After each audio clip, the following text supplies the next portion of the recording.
Especially ಮಾತಿದ್ದಾಗ perform ಮಾಡೋದು ಸ್ವಲ್ಪ easy, ನಿಜವಾಗ್ಲು ಮಾತು ಇಲ್ದೇ ಇರೋವಾಗ ರಿಯಾಕ್ಷನ್ ಕೊಡ್ತಾ ಇರೋದು ಇಸ್ ವೆರಿ ಡಿಫಿಕಲ್ಟ್. ಅದನ್ನ ಅಷ್ಟೂ ಜನ ಮಾಡಿದಾರೆ ಆ ಶಾರ್ಟ್ ಅಲ್ಲಿ, ಒಂಥರ ವಾಟ್ ಅನ್ನೋ ತರ ಸಖತ್ತಾಗಿದೆ ಅದಂತೂ. ನಾನು ಸಖತ್ತಾಗಿ ಮಾಡಿದ್ದೀನಿ. ನೀವು ತುಂಬಾ ಚೆನ್ನಾಗಿ ಮಾಡಿದ್ದೀರಾ. Interval block the scene I think it will stand out.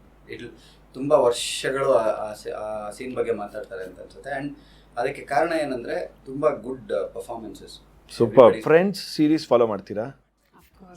ಯಾಕೆ ನೀವು ಹೇಳ್ತಿರ್ಬೇಕಾರೆ ನನಗೆ ಸಡನ್ ಆಗಿ ಅದು ನೆನಪಾಯ್ತು. ಒನ್ ಆಫ್ ದಿ ಎಪಿಸೋಡ್ಸ್ ಅಲ್ಲಿ ಒಂದು ಜೋಯಿ ಕ್ಯಾರೆಕ್ಟರು ಒಂದು he goes to teach to the students.